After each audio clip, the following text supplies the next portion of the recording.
प्रशंसा करना उनके आत्म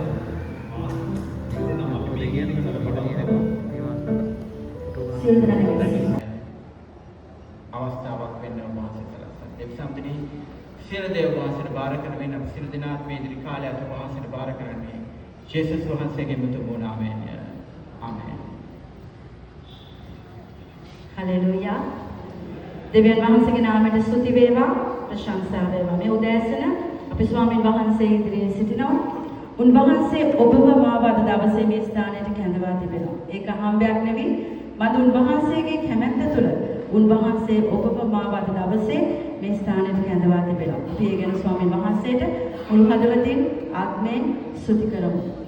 දේව වචනයේ හොසියා දේව 6 වෙනි පරිච්ඡේදයේ පළවෙනි පදයේ සිට 3 වෙනි පදයේ දක්වා මේ ආකාරයට සඳහන් වෙනවා. එන්න අපි සවිධානන් වහන්සේ වෙත හැරී යමු. අප සුව කරන්නේ උන්වහන්සේය. අපිට පහර දුන්නේ උන්වහන්සේය. අපේ තුවාල බඳින්නේ උන්වහන්සේය. දෙදිනකට පසු උන්වහන්සේ අප ප්‍රාණවත් කරන සේක. 3 වනදා අප නැවත නැගිටවන සේක. එවිට අපි උන්වහන්සේ ඉදිරියේහි සිටින්නෙමු. හිරු උදාවනසේ නිසැකවම පොළව දෙවන මෝසම් වර්ෂාවෙන් නිසැකවම උන්වහන්සේ අප වෙත වඩිනසේක. හලෙලූයා. හලෙලූයා. උන්වහන්සේ කියන උන්වහන්සේ වෙත හැරී එන්න අපිට පහර දුන්නේ උන්වහන්සේ. වගේම අපේ තුවාල බඳින්නේ උන්වහන්සේ කියලා. හලෙලූයා. ස්වාමීනි මේ උදෑසන අපි ඔබ වහන්සේ වෙතට එනවා. ඒ ස්තුතිය ප්‍රශංසාව ඔබ වහන්සේට පුදන්නට. හලෙලූයා. හලෙලූයා. අපි නැගිට සිටිමින් ගායනා කරමු. ස්තුති මා සමිදේ මා දෑත් උසවමින් මා ඔබ අදහමින්. අපි ඔබ හදවතින් ස්වාමීන් වහන්සේට ගායනා කරමු. හලෙලූයා.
දෑත් ඔසවන කල ඔබ වහන්සේ වෙතට අපගේ හදවත ඔසවන කල අපිට දැනෙනවා ස්වාමී ඔබ වහන්සේගේ ආත්මයෙන් අපි කෙතරම් පූර්ණව සිටිනවද කියලා. හලෙලූයා. ස්වාමී ඔබ වහන්සේ අප මැදේ සිටින නිසා ස්තුතියි. ඔබ වැනි කිසි කෙනෙක් මේ ලෝකේ අපිට කිසිම තැනක ස්වාගතට බෑ ස්වාමී. ඔබ වහන්සේ පමණයි. ඔබ වහන්සේ පමණයි ස්වාමී. අපගේ ජීවිතයේ එකම බලාපොරොත්තුව, අපගේ එකම ශක්තිය, අපගේ එකම පිහිට ස්වාමී අපේ ඔබ වහන්සේ දෙස බලන හැම මොහොතකම ඒ ඔබ වහන්සේගේ දෑස් අප කෙරෙහි යොමු වෙන නිසා අපි ඔබ වහන්සේ කෙරෙහි අපගේ දෑස් ඔසවන හැම මොහොතකම ඒ ඔබ වහන්සේගේ දකුණට අප වෙනුවෙන් ඔසවා දෙන නිසා ස්වාමීනි අපි ඔබ වහන්සේට ස්තුති කරනවා, ප්‍රශංසා කරනවා. හලෙලූයා. මුළු ලෝකයේ පීරමින් සෙව්වා නොසිතූ ලෙසේ ඔබ වහන්සේ හලෙලූයා. ස්තුති ස්තුති ස්තුති ස්වාමී.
දෙවියන් වහන්සේට ප්‍රශංසා වේවා. දවසේ වත් එක්ක දේව වචනේ බෙදා ගන්න දෙවියන් වහන්සේට කරුණාව ගැන අපිට වැදගත් මාතෘකාවක් දීලා තියෙනවා. මාතෘකාව වන්නේ දෙමව්පියන් සහ දරුවා. දේශ මාතෘකාවක් නෙවෙයි. අද දවසේ මම හිතනවා යනාට ටිකක් වැදගත් මාතෘකාවක් එක. අද මේ සමාජයේ තියෙන පෞද්ගල හැවෙන ප්‍රශ්නයක්. අපි කොහොමද මේ ප්‍රශ්නය ගැලවෙන්නේ? මම හිතනවා ඒක ඉතාමත්ම වැදගත් කතාවක් බවට පරිවර්තනය වෙනවා. මොකද ස්වාමීන් වහන්සේ අද දවසේ අපිව කැඳවලා තියෙන්නේ පෞල් ඒකකයක් ලෙස දේවමානුල සිටින්න. මේක හරි වැදගත්. ඔබට දේව සේවය කරන්න ඕනේ නම් ඔබ දේව සේවය කරන්න පටන් ගන්න පෞලක් ඇතුලේ. ඉතින් මේක අමතක කරන්න එපා. ඒ නිසා පෞලක් ඇතුලෙන් තමයි හැමදේම පටන් ගන්න. ස්වාමීන් වහන්සේ අපිව කැඳවන්නේ එතන. එතන තමයි ආරම්භය හැම එකෙම. ඒ නිසා පෞල කියන එක නැත්නම් දෙමෝපියන් සහ දරුවන් කියන මාතෘකාව ඉතාමත්ම වැදගත් මාතෘකාවක්. එම මාතෘකාව නැතුව දේව රාජ්‍යයක් නැහැ.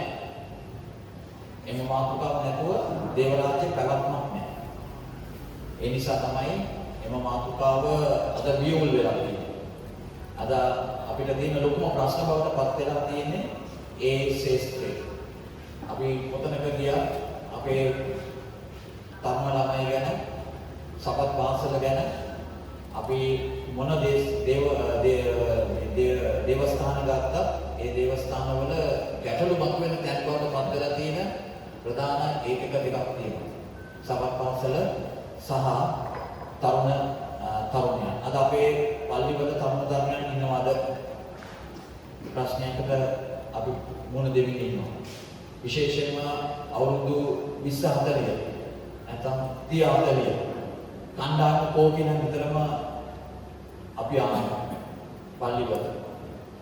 මේ ළමයින්ට මොකද උනේ කියලා අපි ආනවා. සබත් පාසල ගියා. ළමයින්ට පස්සේ ළමයි 40 වෙනි අවුරුද්ද වෙනකම් 50 වෙනකම් below 50 years, below 40 years කියන 30 40 විශේෂයෙන්ම 30 50 ගත්තා තේන්තා. ඒ ළමයි කෝ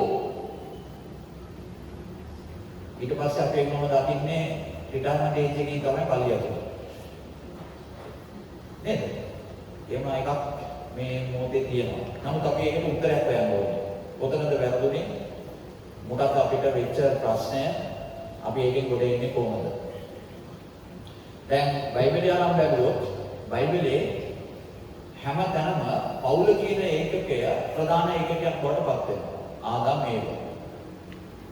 දෙවියන් වහන්සේ පවුලක්. ආබ්‍රහම් සාරා. ස්වාමීන් වහන්සේ නිතරම කිව්වේ ආබ්‍රහම් සාරාට තව දරුවෙක්. ආබ්‍රහම්ට තව කවුරුත් යන්න බෑ. ආබ්‍රහම් සාරා. එතකොට ස්වාමීන් වහන්සේ කැඳවන හැම අවස්ථාවකදීම උන්වහන්සේ කැඳෙව්වේ පවුලක් ලෙස ඉස්සරහට එන්න. මෝසෙස්ට කිව්වා එන්න ඉස්සරහට. යම් පොඩි වැඩක් තියෙනවා. එතකොට මෝසෙස් එයාගේ භාර්යාවත් එක්ක තමයි මගට එන්නේ. මගට ඇවිල්ලා ඔබ මම අද මේ මාතෘකාවට එන්නේ නැහැ. නමුත් ඔබට ඒක හොයා ගන්න ඕනේ. ඔබ බයිබලෙ කියවන්න මෝසෙස්ගේ දරුවන්ට මොකද වුනේ කියලා. මෝසෙස්ගේ දරුවන් ගැන අපි ඉතිහාසයේ ලොකුට කතා කරන්නේ නැහැ. නේද? ඒලි පූජකයා ගැන අපි දන්නවා. ඒලි පූජකයාගේ දරුවෝ දෙන්නා ගැන ඒ දෙන්නා පාපෙට ඇදිලා ගියා. අන්තිමට ඒලිටත් එදාම මැරෙන්න සිද්ධ වුණා. ඒලිට දෙවියන් වහන්සේ කිව්වා ඔබගේ දරුවන් දෙන්නා ඔබට හදා ගන්න.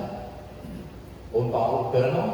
සහ මිනිසුන් දැක්ක ඒලිට කිව්වා ඔබගේ පුතු දෙන්නා පව් කරනවා කියලා. නමුත් කෙසේ හෝ වේවා ඒක උන්ට අදා ගන්න බැරි වුණා. මරණයෙන් වන්දි ගෙවන්න සිද්ධ වුණා. මෝසෙස්ගේ දරුවන් දෙන්නාට ඒක මරණයෙන් වන්දි ගෙවන්න ඕනේ නෑ. හැබැයි ඒ දෙන්නාගේ ජීවිත කතාව කොතනද බයිබලයේ තියෙන්නේ කියලා ඔබ සොයලා බැලුවොත් අපි එක ලේකම් දෙක ලේකම් සහ නික්මයාම පොත්වලට කියවොත් අපිට හොයා ගන්න පුළුවන්. ඒ දෙන්නා ප්‍රබලව දෙන්නෙක් නෙමෙයි. හරිද? ඒ දෙන්නා නිතරම ආරෝන් කියන්නේ මෝසෙස්ගේ කවුද? සහෝදරයා. දෙවියන් වහන්සේ තෝරගත්තේ ආරෝන්ගේ වංශය තමයි පූජක වංශය. ඒතර මෝසෙස් කොච්චර කතා කළත් බලවත් විදියට දේශනා කළා මෝසෙස්ගේ දරුවන්ට බෑ පූජකවරේ වෙන්නේ. ඒක ඉන්නේ කාගෙන්ද? ආරෝන්ගෙන් පැවතෙන්නම් තමයි පූජකව. එතකොට මෝසෙස්ගේ දරුවන්ට සිද්ධ වෙනවා ආරෝන්ගේ දරුවෝ යටතේ සේවය කරන්න. කැමැතිව අකමැති. ඔබ දන්නවා. දැන් ඔබට එහෙම අවස්ථාවක් ආවොත් මොකද කරන්නේ? ඒක කොහොමද? මම තමයි නායකයා කියන්න පුළුවන්. නමුත් අපි මෝසෙස්ව අතිශය යාගේ චරිතය ගැන කවදා හරි අපි මෝසෙස් කියන කෙනාව අධ්‍යයනය කරන්න පටන් ගත්තොත් ඔබට පුදුම හිතේ මෝසෙස් මොනතරම් යටහත්පත් මොනතරම් නියතමානී මොනතරම් දේව ගෞරවය ඇති මිනිසෙක් කියලා. මොකද ඔහු කිසිම අවස්ථාවක තමන්ගේ දරුවාව ඉදිරිපත් කරන්නේ නැහැ ඊළඟ ඊශ්‍රායල් නායකත්වයට. ඔහු දෙවියන් වහන්සේගේ නානවා කවුද? පුතු දෙනෙක් ඉන්නවා. පුතු දෙනෙක් ඉන්නවා යාට. එයාට පුළුවන් ලේසියෙන්ම එයාගේ පුතාව නම් කරන්න. නමුත් නම් කරේ නැහැ. ඒ වෙනුවට ආරෝන් වැරදි කළා. ආරෝන් වැරදි කරේ කොයි වෙලේද? අවස්ථා දෙකකදී වැරදි කළා. ප්‍රබලම අවස්ථාවේ ඉන්නේ රන්මස් හදපු දා. දෙවියන් වහන්සේ ආරෝන්ට කිව්වා මෝසෙස්ට කිව්වා මේගොල්ලෝ අතුබල දාන්න. මේගොල්ලෝ නැති කරලම දාන්න. නැති කරලා මම ඔයාගේ වංශයෙන් අලුත් ජාතියක් හදනවා. කිව්වම යාගේ බුදු දෙන්නට ලොකු තැනක් ලැබෙනවා. නමුත් ඔබ දන්නවද මෝසෙස් උඹද කරේ කියලා? මෝසෙස් කිව්වා එහෙම කරන්න එපා. වැරදි කරපු තමන්ගේ සහෝදරයා වෙනුවෙන් පවා පෙනී කියලා කිව්වා. නෑ එහෙම කරන්න එපා. ඔබ වහන්සේට අගෞරවයක් වෙන්නේ මේ ජාතිය මෙතන මැරුණා. ඒ නිසා එහෙම කරන්න එපා කියලා කිව්වා. එතනත් අපිට මෝසෙස් ගැන ඉගෙන ගන්න තියෙනවා. තමන්ගේ දරුවන් එක්ක ඔහු ගත කරපු ලස්සන පෞල් ජීවිතය. එයා ඒ ළමයිව කොහොමද දන්නේ? මේ වගේ වාතාවරණයක් තුල අදාගෙන ආවේ කියලා. හැබැයි ඒක කදිම සාක්ෂිය අපට දෙවියන් වහන්සේ තුල අපි කොහොමද යන්න ඕනේ කියලා කියන්නේ. දැන් එහෙම කරලා තිබුණා නම් කාන්තාරයේදී අලුත් ජාතිය බිහි වෙන්නේ මෝසෙස්ගේ දරුවන්ට. බුදුන් දෙවියන් වහන්සේ කිව්වා ඔයාගේ ජාතිය ඔයාගේ අලුත් බ්‍රෑන්ඩ් නිව් ජාතිය. අරවල ඔක්කොම අපි නවත්තලා දාමු. මුරංගු කැරලිකාර මෙච්චර මම ආස්කම් කරලා තියෙද්දි රන්වස්සා තමයි දෙවියන් කියලා කියනවා නම් මට තව ඉවසන්න බැහැ කියන තැනට ආවා. නමුත් මෝසෙස් ඒකට ඉඩ දුන්නේ නැහැ. දැන් අපි පෞලන් ගැන කතා කරනකොට අපිට බයිබල් වල කීපයක් තියෙනවා අත්‍යවශ්‍යම අධ්‍යයනය කළ යුතු. ඒකේ ගැඹුරට යන්න ඕනේ. එහෙම වුණොත් අපිට පුළුවන් ඒකේ වටහා ගැනීම පොඩක් ඉක්මන් කරන්න. නමුත් එතනට එන්න කලින් මම ඔබට ඉතාමත් වුවමනාවෙන් කියන්නම්. අපි ඇවිල්ලා ඊශ්‍රායෙල් ජාතියක්. තේරුණාද? අපි යනවා ඊශ්‍රායෙල් ජාතිය. නව ඊශ්‍රායෙල්. ඒ කියන්නේ මනාලිය ජේසුස් වහන්සේගේ සභාව. දැන් ඊශ්‍රායෙල් කියන කණ්ඩායම ජාතිය දෙවියන් වහන්සේ තෝරගත්තේ දෙවියන් වහන්සේගේ වෙන් වූ විශේෂ කණ්ඩායමක් ලෙස. ඒකට උන්වහන්සේ කිව්වා ඔබ හොඳ නිසාම ඔබව තෝරාගත්ත නෙවෙයි. ඔබ ලස්සන නිසා ඔබව තෝරාගත්ත නෙවෙයි. ඔබ බුද්ධිමත් නිසා ඔබ තෝරාගත්ත නෙවෙයි. නමුත් ඔබ සංඛ්‍යාවෙන් ඉතා කුඩාම කණ්ඩායමක්. කැරලිකාර වංශයක් මොරන්ඩ ජාතියක්. ඒත් මම ඔබව තෝරාගත්තේ මේ ලෝකේ ඉන්න මේ සියලු දෙනාම මම කවුද කියලා දැනගන්නේ ඔයාලා. ඒක තමයි සිම්පල් කැන්ඩිඩේට්. වෙන මොකුත් නැහැ. හරිද? ඒ කියන්නේ නූතන කිතුණුවව දෙවියන් වහන්සේ තෝරගෙන තියෙන්නේ මොකටද? ස්වර්ගයේ දෙවියන් වහන්සේ කවුදයි කියලා පෙන්වන්න ඉදිරිපත් වෙලා ඉන්න කෙනා කවුද? නූතන ක්‍රිස්තියානි කාර්යය. නැතිනම් ඊශ්‍රායෙල් කුළුල් අර්ථය. ජෝග්‍රැෆිකල් ඒරියා අනුව යන්න එපා. ඒ යුදෙවෝ ඉන්නේ හරි. අපි විශ්වීය යුදෙවෝ ගැන කතා කළොත් ඒ යුදෙවෝ කියන්නේ ඔයයි මම. අන්‍ය ජාතික නමුත් ඊශ්‍රායෙල් නව සභාව. දැන් ඔයාලා ඒක තෝරගෙන තියෙන්නේ මම තෝරගෙන තියෙන්නේ ඇයි? ඔබ තුලින් මන් තුලින් දෙවියන් වහන්සේව දකින්න ඕනේ මේ ලෝකේ. පැහැදිලිද? right. දැන් ඒකට දෙවියන් වහන්සේ දුන්නා ප්‍රතිපත්තිය. මෙන්න මේක තමයි ඔබ ජීවත් වෙන්න ඕනේ. මෝසෙස් විශේෂම කියනවා කානාන් දේශෙට ගියාම කොහොමද ඉන්න ඕනේ කියලා. ලොකු දේශනාවක්. රූප නමස්කාර කරන්න බෑ. ඒගොල්ලන්ගේ වක්පිළිවෙත් වලට සම්බන්ධ වෙන්න බෑ. අන්දේවිවරු නමස්කාර කරන්න බෑ. පේන කියන තැන් වලට යන්න බෑ. අනිකුත් වන්දනාමාන වලට සම්බන්ධ වෙන්න බෑ. ඔබ හැමතිස්සෙම ඔබගේ ස්වර්ගීය දෙවියන් වහන්සේව නියෝජනය කරන්න ඕනේ. ඒක රැක ගන්න ඕනේ කියලා කිව්වා. එතකොට ලොකු කතාවක් එනවා දැන් අපිට. කොහොමද කිව්වොත් දෙවියන් වහන්සේ කිව්වා දැන් අපි කියමුකෝ දෙවියන් වහන්සේ කිව්වේ මේ පරම්පරාවට තමයි මේ පණිවිඩය කියලා. මේ පරම්පරාවට තමයි මේ පණිවිඩය කිව්වේ කියන්නේ. එතකොට ඒ පණිවිඩය මේ පරම්පරාව දැන් මොකද කරන්න ඕන? දිගින් දිගටම ඊළඟ පරම්පරාවට ඒක රැගෙන යෑම වගකීම තියෙන මේ පරම්පරාව. අපි කියමුකෝ අද තමයි මෝසෙස් තුලින් දෙවියන් වහන්සේ කතා කරේ කියලා මෙන්න මේ සභාව. ඔය පණිවිඩය.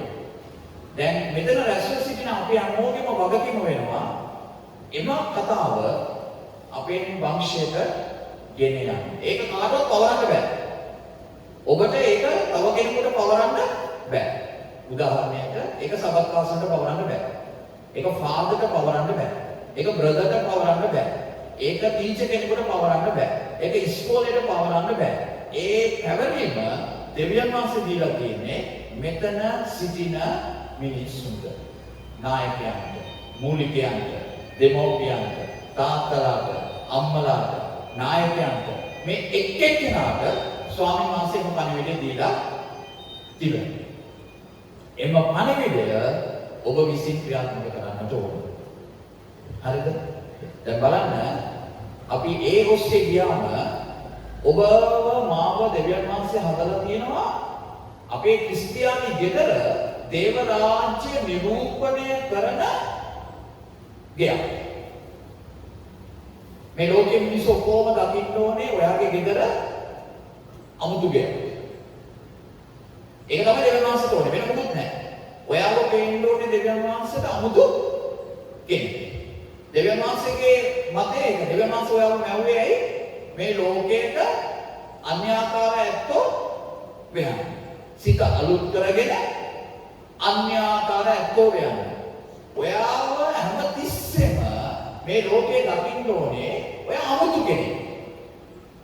ඔයාගේ කතාව, ඔයාගේ ඇසිරීම, ඔයාගේ වචනය, ඔයාගේ ක්‍රියාව, දරුවන් එක්ක ගත කරන පෞල් ජීවිතය, දරුවන්ගේ ඇසිරීම, දරුවන්ගේ ක්‍රියාපටිපාටිය හැම දෙයක්ම අමුතු වෙච්ච යනවා මේ ලෝකෙ. ඒකන තමයි ඔයා දෙවියන් වහන්සේගේ මහිමය ප්‍රකාශ කරන්නේ. එතන තමයි ඔයා දෙවියන් වහන්සේගේ ගෞරවය ප්‍රකාශ කරන්නේ. දැන් මේ වෙලේ අපි පොඩ්ඩක් ඉතල බැලුවොත් අපි එහෙම කරලා නැහැ දැන්. අපි එහෙම කරලා නැහැ. කරපු අයත් ඉන්නවා නොකරපු අයත් ඉන්නවා. ඔක්කොටම චෝදනා කරන්න බෑනේ. අවංකව එය කරමින් ඒ තුල තමන්ගේ දරුවන් පෝෂණය කරමින් තමන්වත් ලස්සනට ජීවත් වෙමින් සිටින අයත් ඉන්නවා නැති අයත් ඉන්නවා. සමස්තය ගත්තොත් එම පොඩක් නෑ වගේ තමයි පේන්න තියෙන්නේ. සමස්ත කතාව. ඇවරේජ් ගත්තොත් එම below 50 තමයි තියෙන්නේ අවංකව ගිය කණ්ඩායම. එතකොට ඊට වැඩි කණ්ඩායමක් ඉන්නවා මේ ප්‍රතිපත්තිය කඩාගත්ත අය. දැන් තව පොඩක් තේරුම් ගන්න ගියොත් අපේ ගෙදර දේව රාජ්‍යයේ සංස්කෘතියක් තියෙනවා. අපේ කල්චර් එක වෙනස්. ක්‍රිස්තියන් කල්චර් එකක් ගෙදර ඇතුලේ තියෙනවා. අනිවාර්යයෙන් තියෙනවා. උදාහරණයකට අපි දරුවෙක්ව බෞද්ධිස්මයට ගෙනාවම අපි දෙමව්පියෝ කොහොමද පොරොන්දු වෙනවා මොකද කියන්නේ? ඒ දරුවාට ක්‍රිස්තියානි අංග සම්පූර්ණ ගෙයක් අපි ලබා දෙනවා කියලා. අපි පොරොන්දු වෙනවා. පොරොන්දු වෙලා කියනවා මේ දරුවාට හොඳ තාත්තා කෙනෙක් වෙනවා, හොඳ අම්මා කෙනෙක් වෙනවා. ඒ දරුවාව අපි රැක බලා ගන්නවා. ක්‍රිස්තියානි සාර ධර්ම උගන්වනවා. එයාගේ පෝෂණය ලබා දෙනවා. අපි ඒකට වගකීමෙන් බැඳෙනවායි කියලා සභාවත් පොරොන්දු වෙනවා. දෙමව්පියන්ට පොරොන්දු වෙනවා. පූජකයන් පොරොන්දු වෙනවා. මුළු ඒකකයම දේව රාජ්‍ය නියෝජනය කරන හැම ඒකකයක්ම ඒකත් එක්ක බැඳෙනවා.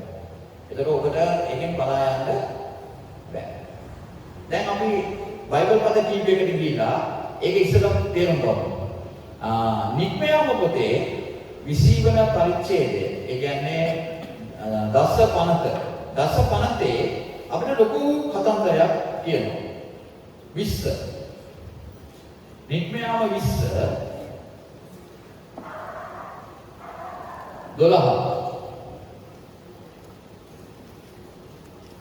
නික්මයාම 20:12 අපි දැන්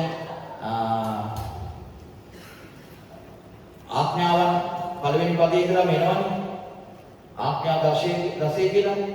ඉතින් පළවෙනි ආඥාව තියෙනවා, දෙවෙනි ආඥාව තියෙනවා, තුන්වෙනි ආඥාව තියෙනවා, හතරවෙනි ආඥාව තියෙනවා. ඊට පස්සේ පස්වෙනි ආඥාව ඇතුළේ ඉන්නේ මොනවද?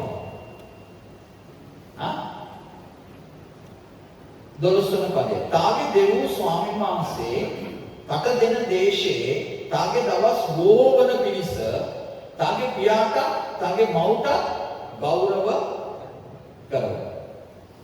දැන් මේක තමයි දසපනතෙන් ඉදිරිපත් වෙන පස්වන ආඥාව. හැබැයි ඒක අනිත් ආඥාවන්ට වඩා පොඩක් වෙනස්. මොකද එතන තියෙන වෙනස? ඒක අනිත් ආඥාව ඊට පෙර කියපු සියලුම ආඥාවන්ට වඩා මේ ආඥාව වෙනසක් තියෙනවා. මොකද ඒ වෙනස? ඒ ආඥාවේ පොරොන්දුවක් තියෙනවා. අනිත් ආඥාවන් වල පොරොන්දු නැහැ. ඒක තගේ දෙවි ස්වාමීන් වහන්සේ පමණක් සේවය කරව.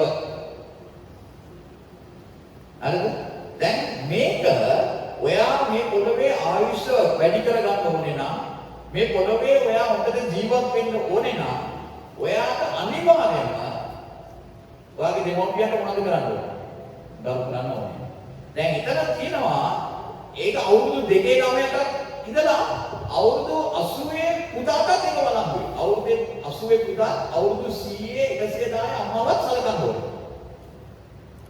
එතන වෙලා කියනවා පුතා දුව තමන්ගේ අම්මා තාත්තා මේ පොළවේ ජීවත් වෙලා ඉන්නවා නම් අවුරුදු 100ක් 110 80 70 පුතාගේ වයස අවුරුදු 50 වුණා 40 වුණා 60 වුණා පුතාගේ අම්මයි තාත්තයි ජීවත් වෙනවා නම් එතනත් එයා ඒකට බැඳලා ඉන්නේ. ඒක නිකන් අපිට කියන්න බෑ. අවු ටීනේජර්ස්ලාට තමයි මේක අයිති. අපි කෝට් කරනවා ගොඩක් ටීනේජර්ස්ලා. ළමයින්ට තවත් පාසල් දරුවන්ට උගන්වනවා මේ බලන්න දෙමව්පියන්ට ගෞරව කරන්න ඕනේ කියලා අපි ඒක විතරක් කෝට් කරනවා. නමුත් බයිබලයේ ඒක නෙමෙයි මේ කියන්නේ. බයිබලයේ කියන්නේ ඔයා මේ පොළොවේ ඉපදෙනකොට ඔයා කවුරු තුලින්ද ඉපදෙන්නේ? ඔයාට අම්මා කෙනෙක් ඉන්නවා, ඔයාට තාත්තා කෙනෙක් ඉන්නවා. එයා ජීවිතුන් අතරේ ඉන්නකම ඔයා එයාට බැඳිලා ඉන්නවා. ඔයා කසාද බඳින්න පුළුවන්, ඔයාට දරුවෝ ඉපදෙන්න පුළුවන්, ඒ දරුවන්ට දරුවෝ ඉපදෙන්නත් පුළුවන්. ඒත් ඔයාගේ අම්මයි තාත්තවයි ඔයා සී නැති කරන්නේ නැහැ. ක්‍රිස්තියන් කල්චර් එක. ඒක අද අපිට තියෙනවද? හිතන්න. ඒක තමයි ඔයාගේ ආශිර්වාදයක හේතුව.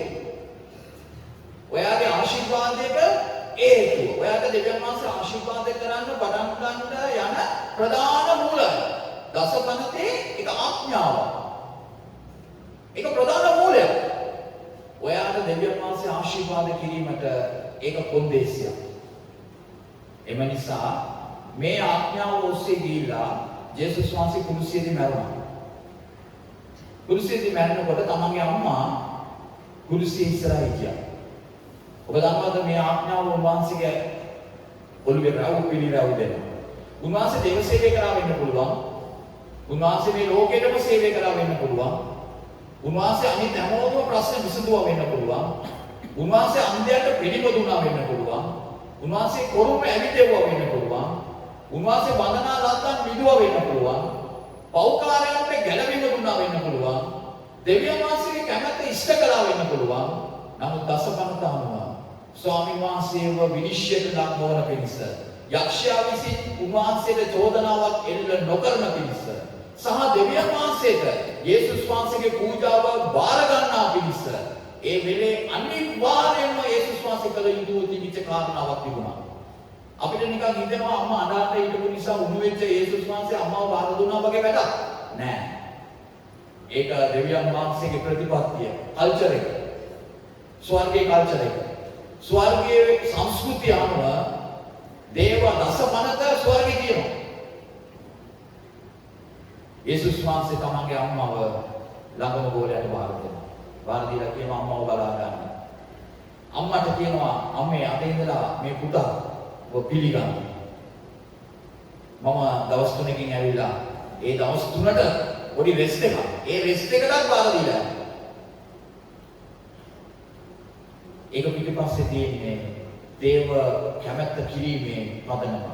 ඒ නිසා තමයි ඔබ මම මොන සේවය කළා ගෙදර අමතක කරලා සේවය කරන්න බෑ. ඒක මතක තියාගන්න. ඒක මස්ට්. ඔයාගේ භාර්යාව, ඔයාගේ දරුවන්, ඔයාගේ ස්වාම පුරුෂයා එයාව අමතක කරලා ඔයාට සේවය කරන්න බෑ. ඒක දෙවියන් වහන්සේ අපිට දුන්න ආඥාව. ඔයාට ඒකට නිදහසට හේතු නැහැ. තර්ක කරන්න බෑ. කතා කරන්න බෑ. ඒක අනිවාර්යයි. දෙන්න. ඒක දෙවියන් වහන්සේ අපෙන් බලාපොරොත්තු වෙන දෙයක්. ඔබ දන්නවද? දිව්‍ය කතාවේ 6 වෙනි පරිච්ඡේදයේ පෙරලා ගන්න. දිව්‍ය කතාව 6 වෙනි පරිච්ඡේදයට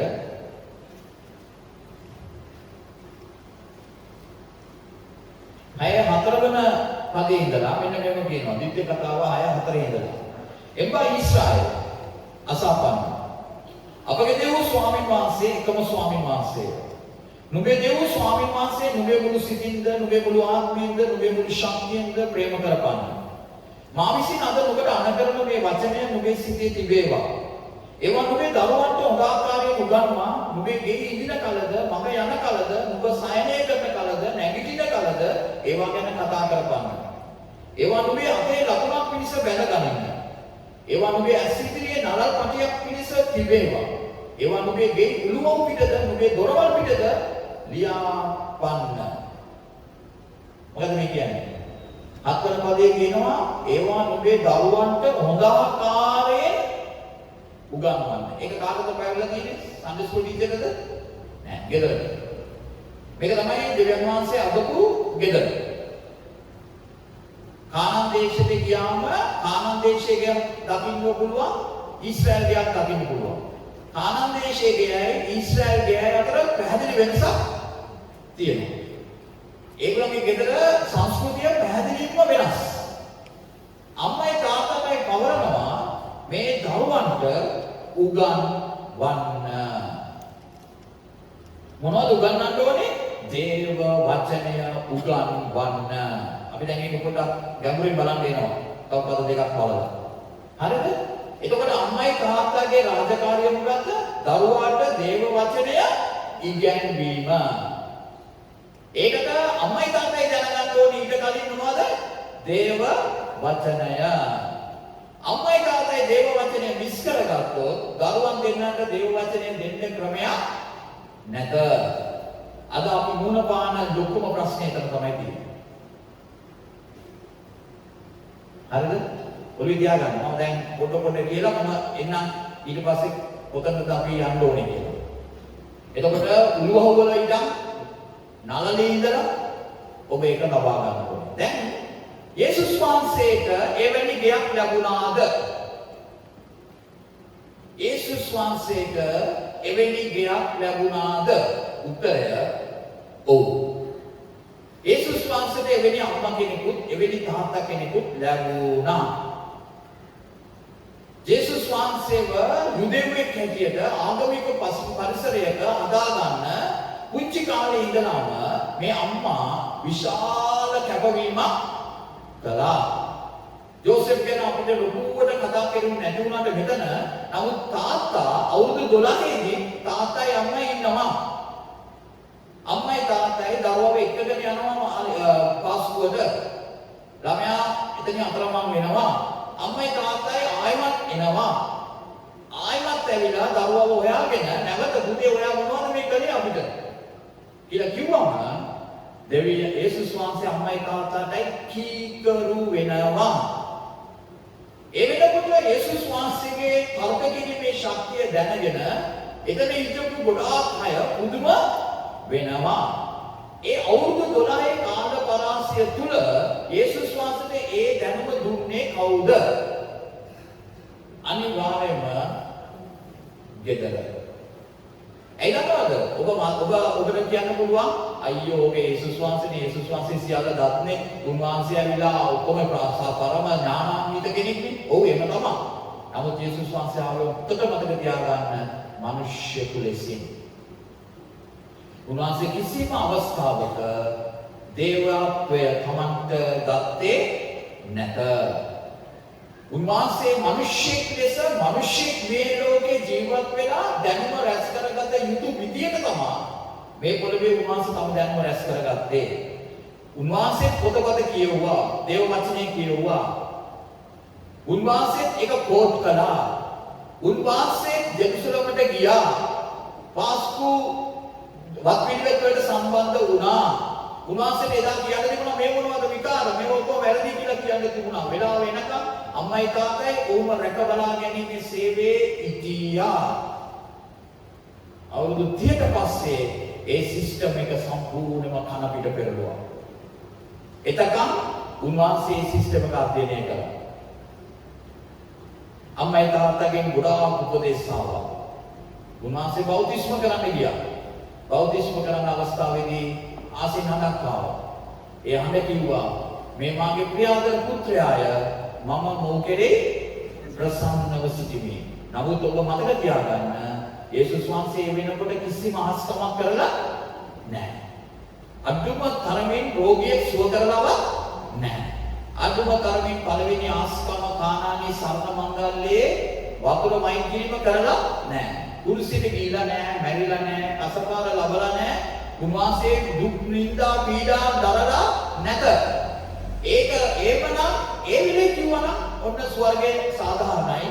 මේ මාගේ ප්‍රියතර පුත්‍රයාය මම මොහු කෙරෙහි ප්‍රසන්නව සිටිමි. නමුත් ගෙදර ඉඳලා ආපු යේසුස්ට ස්වර්ගයෙන් ආපු රෙකමෙන්ඩේෂන් එක තමයි මරියයි යෝසෙෆ් යටතේ හිටපු යේසුස්ට දුන්න රෙකමෙන්ඩේෂන් එක තමයි මේ මාගේ ප්‍රියතර පුත්‍රයාය මම මොහු කෙරෙහි ප්‍රසන්නව සිටිමි. ඒ කියන්නේ යේසුස් වහන්සේට කිතුණු අංග සම්පූර්ණ ජයක් ලැබුණා. ඒ ස්වර්ගෙන් ආපු ඒ මෙඩල් එක සම්මානය යන්න ඕනේ අම්මයි තාත්තා. අම්මයි තාත්තට ඒක සතුටු වෙන්න තිබුණා. සලූට් ගන්න තිබුණා. ඔබට ස්තුති වේවා. අම්මා අඬන්නේ නැහැ. ස්වාමීන් ඔබට ස්තුති වේවා. මෙන්න මගේ වැඩේ මම කළා. එදා මරියතුමිය කිව්වා නේද? මෙන්න මම ඔබගේ දහසේ වෙමි. ඔබ කිව්ව ලෙසම සිද්ධ වේවා. මරියායි වැඩේ කළා. එතකොට යේසුස් කියන දරුවව මේ පොළවේ තබන්න, සේවයට තබන්න එයාට භෞතික අම්මා කෙනෙක් හිටියා, භෞතික තාත්තා කෙනෙක් හිටියා. ඒ දෙන්නම මේකට කැප වුණා යේසුස් වහන්සේව ඉදිරිපත් කරන්න. එතකොට පවුලක් නැතුව මොකුත් සිද්ධ වෙන්නේ නැහැ. අද ඔබ පවුලක්, ඔබගේ අම්මා කෙනෙක්, ඔබ තාත්තා කෙනෙක්, ඔබට දරුවෝ ඉන්නවා. ඔබට දෙවියන් වහන්සේ ඉදිරියේ ගණන් දෙන්න තියෙනවා. දේව වචනේ කියන විදිහට දරුවන් වනාහි දෙවියන් වහන්සේ අපට දෙන කවුද? දීමනාව.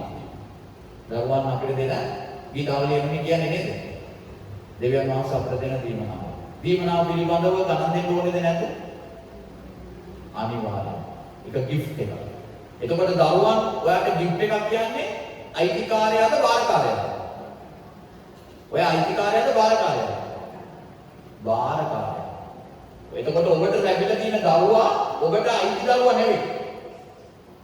අයිතිකාරයා තමයි ඔයාලට දුන්නේ. එතකොට ඔයා ඒ දරුවාගේ කවුද? බාරකාරයා. බාරකාරයාට දරුවා ගැන මෙච්චර කැක්කුමක් තියෙනවා නම් අයිතිකාරයාට ඒ දරුවා ගැන කොහොම කැක්කුමක් තියෙනවා. එතකොට ඔබට දාව ඉපදින ඔබ පව බාරකාරයා. ඔබගේ අම්මයි තාත්තට ඔබව දුන්නා දෙවියන් වහන්සේ. ඒ අම්මයි තාත්තයි ඔබව හදලා වැඩලා ගත්තා. ඒගොල්ලෝ ඔබ ගැන දෙවියන් වහන්සේට ගණන් දෙන්න නියමිතව ඉන්නවා. ඔබට ඉපදිලා ඉන්න දරුවන් ගැන උන්වහන්සේ ඒ දරුවන් ඔබට දීලා තියෙන්නේ ඔබගේ බාරකාරීත්වය. ඔබ ඒ දරුවන්ව ගොඩනගලා දෙවියන් වහන්සේගේ පාමුල පූජා කරනකොට ඔබට සිද්ධ වෙනවා ඒ දරුවන් ගැන ගණන් දෙන්න. ඒ විභාගයේ පාස් වෙන්න ඕනේ ස්වර්ග රාජ්‍යය. අනිවාර්යයෙන්. අනිවාර්යයෙන්. කතා කරන්න බෑ ඊට පස්සේ. දෙමළ. ඒක තමයි ක්‍රිස්තියානිකය. දැන් බයිබලයේ අපිට අපි යමුකෝ එපිස පොතට ප්‍රසිද්ධම කතාව තියෙන එතරම්නේ. එපිස පොතේ 6 වෙනි පරිච්ඡේදයේ අපිට ක්‍රිස්තියානි පවුලක තිබිය යුතු තත්ත්වය ගැන කියවෙනවා. නමුත් මේක ඉස්සර කියමුකෝ එපිස 6:1 කියමු. දරුවෙනි නුඹලාගේ දෙමව්පියන්ට ස්වාමීන් වහන්සේ තුල කීකරු වේලා. මක්නිසාද එසේ කරන්නට යුතුය. නුඹට වැඩ සිද්ධ වෙන පිරිස නුඹ පොළවේ බොහෝ කල ජීවත් වෙන පිරිසද නුඹේ පියාටත් මව්ටත් ගෞරව කරපන්න. ඒ පොරොන්දුවක් ඇති පළවෙනි ආඥාවයි. දන්නවනේ පොරොන්දුවක්. පොරොන්දුවත් එක්ක ආපු ආඥාව. ඒක ඇවිල්ලා විශේෂ ආඥාවක්. ඒකේ තියෙනවා පොරොන්දුවක්. මේ පොරොන්දුවත් එක්ක ආපු පළවෙනි ආඥාවයි. පියවරුනි නුඹලාගේ දරුවන්ට කෝප නොපදවා ස්වාමීන් වහන්සේගේ ඉක්මවීමේද අවවාදයෙන්ද ඔවුන් ඇති කරපාලා. දැන් මෙතන මෙන්න මේ කතාව තේරුම් ගත්තා නම් ඔබ හරි. දැන් මෙතන ලොකු කතාවක් තියෙනවා. නමුත් ඒ කතාවට කලින් මම කියවන්නම් තව කතාවක්. එපිස පොතේම 5 වෙනි පරිච්ඡේදයේ 22 වෙනි පදේ ඉඳලා කියවන්න යනවා.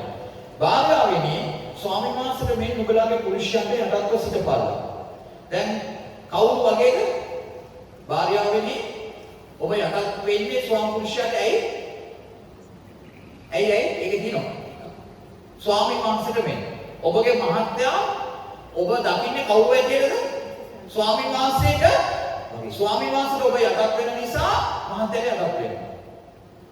ඒ කියන්නේ ඒක තේරුම ඔයගොල්ලන්ට. ඒ පදේ තේරෙනවා නම් මට දැන් අනුග්‍රහය කියලා යවන්න පුළුවන්. ඊළඟ පදයක් තේරෙනවා ඒත් තේමයි. මක්නිසාද ක්‍රිස්තුස් වහන්සේ සභාවේ ඉසව සිටිනාseම පුරුෂයා භාර්යාවගේ ඉසව සිටි. උන්වහන්සේ වනායි ශරීරික ගැලවුම්කාරයයි. එබැවින් සභාව ක්‍රිස්තුස් වහන්සේට යටත් වන්නාක් මේ භාර්යාව සියලු දේවලදී තමුගේ පුරුෂයන්ට යටත් වෙත්වා. යටත් වීම ගැන ලොකු එකක් තියෙනවා. ඒක තේරෙන්න ඕනේ. ඒක ඔයගොල්ලෝ ගන්න ඕනේ හරිද? ඒක ඔයාලට තේරෙනවා නම් වැඩේ හරි. ඊළඟ පුරුෂයන් බලන්න. පුරුෂයනි ක්‍රිස්තුස් වහන්සේ සභාවට ප්‍රේම කොට ඈ උදෙසා තමන්ව පාවා දුන්නා මෙන්ම නුඹලාගේ භාර්යාවන්ට ප්‍රේම. එතකොට ඇයි පුරුෂයා භාර්යාවට ප්‍රේම කරන්න ඕනේ? මොඩල් එක කවුද? යේසුස් වහන්සේ සභාවට ප්‍රේම කළා මෙන් ඔයාගේ භාර්යාවට ප්‍රේම කරන්න. භාර්යාවට ප්‍රේම කරන්න හේතුව භාර්යාව උයලා දෙන ඉඳද? භාර්යාව ඔයාට වැඩ කරන ඉඳද? නෑ. භාර්යාව ඔයා ඉගෙන දේ ඔක්කොම සිද්ධ කරන ඉඳද? නෑ. ඒව සිද්ධ කළා නැතත්. එතන තමයි පොයින්ට් එක තියෙන්නේ. භාර්යාවනි ඔබගේ ස්වාමි පුරුෂයාට ඔබ යටත් වෙන්නේ එයා ඔයාට ආදරේ ඉඳද? එයා ඔයාට එනකොට චොකලට් එකක් අරන් එන්නේ ඉඳද? එයා ඔයාට ඔයාගේ බර්ත්ඩේ එකට මොනවාරි අඳුමක් අරන් දෙන්න නිසාද? ඔයා ඉල්ලන ඔක්කොම අරන් දෙන්න නිසාද? නෑ. ඔයා ඒකකටවත් නෙවෙයි යටත් වෙන්නේ. ස්වාමීන් වහන්සේට මෙන් ඔබ යටත් වෙනවා. එතකොට ඔයාගේ ස්වාමි පුරුෂයාට මොන අඩුපාඩු තිබුණා? ඔයාගේ භාර්යාවට මොන අඩුපාඩු තිබුණා? ඔයා එයාට ආදරය කරන්නත් යටත් වෙන්නත් දේව පාමුල සිටින්නත් එකිනෙක පොරොත්තු වෙලා තියෙන්නේ එයා නිසා නෙවෙයි. යේසුස් වහන්සේ නිසා. යේසුස් වහන්සේ ඔයාට ප්‍රේම කරේ ඇයි? ඔයා හොඳ නිසාද? ඔයා යාඥා කරපු නිසාද? ඔයා බයිබලෙ කියපු නිසාද?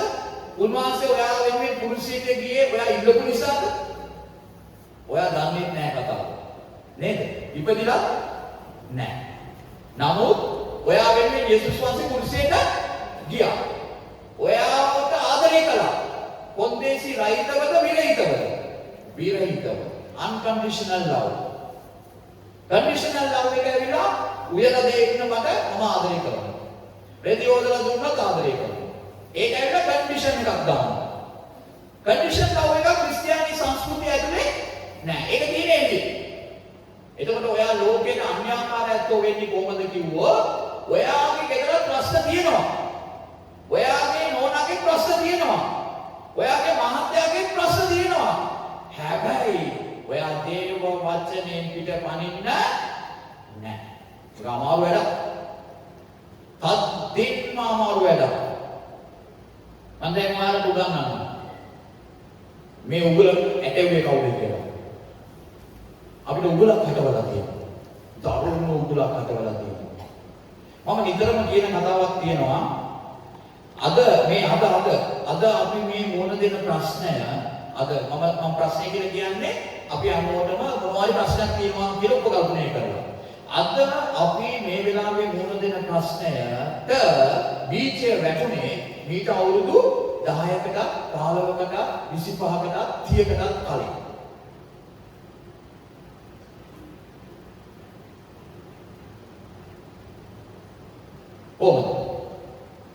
ඔබගේ පරම්පරාව දැන් මට අවුරුදු දැන් 50 වෙන්න යනවා. ලබන අවුරුද්දට 50. හරිද? මම කියන්න දෙන්නේ හරිද? ඔයගොල්ලෝ 50. දැන් මෙතන ඉන්නවා over 70. ඒ යුගය වෙනයි. ඔයාලගේ කාලේ ඔයාලගේ සුන්දර ලෝකෙ නෑ. ඒ සුන්දර ලෝකෙ අති සුන්දරයි. ඔයගලන්ට මොන තරම් වෙලාව තිබුණා? ගෙදර කාලේ ගත කරන්න. විනෝද වෙන්න. ගමේ ගොඩේ දුවන්න. ගඟේ නාන්න. ඒ පරිසරය අති සුන්දරයි. ඉස්කෝලේ යන්න පාඩම් කරන්න.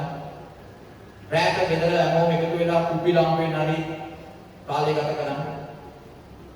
බත් කියලා බත් කෑම පිටිපස්සේ යන්නේ නැති. චිකන් කන්න නැති. සොසේජස් ලැබුණ නැති. ඒ මේකක් ඇඟටවත් ලැබුණ නැති. මඤ්ඤොකයි බතුයි මුණු මිරිසුයි බතුයි සම්බොලුයි බතුයි කොස්තක සුන්දර ලෝකයක් අපිට තිබුණා. සරල ජීවිත ප්‍රවෘත්තියක් අපිට තිබුණා. නත්තලට පරණ ඇඳුමින් පදියට ආපු ඇඳුමක් ගැන ඉතර තකන්නේ නැති. තියෙන ඇඳුමම හොඳම පරණ ඇඳුම අරගෙන එන කාලයක් අපිට තිබුණා. මටත් තිබුණා ඒ කාලේ. මමත් ඇඳලා තියෙනවා පරණ ඇඳුම.